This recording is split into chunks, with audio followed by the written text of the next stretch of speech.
When I was a kid, my grandfather told me stories about a strange man in the woods. I wish I'd believed them. When I was a kid, my grandfather used to tell me strange stories about the forest behind his house in West Virginia. He called it the Hollow, a shadowy stretch of land that seemed to swallow sound. Even in the brightest daylight, it felt unnaturally dim, the canopy above weaving an oppressive quilt of leaves and branches. Grandpa would sit in his creaky rocking chair, pipe smoke curling around his head, and tell me tales about the strange things he'd seen.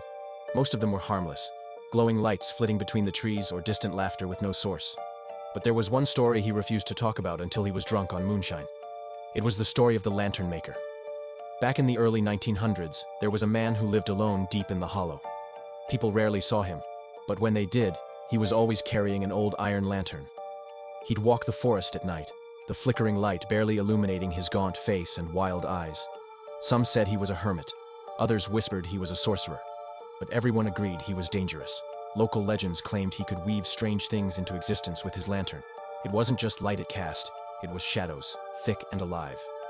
People swore they'd seen impossible shapes moving in the forest, things that were too large, too fast, and too quiet to be animals.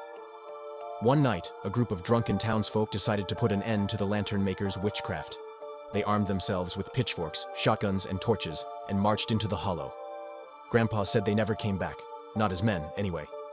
A week later, strange figures started appearing near the edges of the forest. They looked like men, but they weren't. Their limbs were too long, their eyes too wide, and their skin was a sickly, pale gray.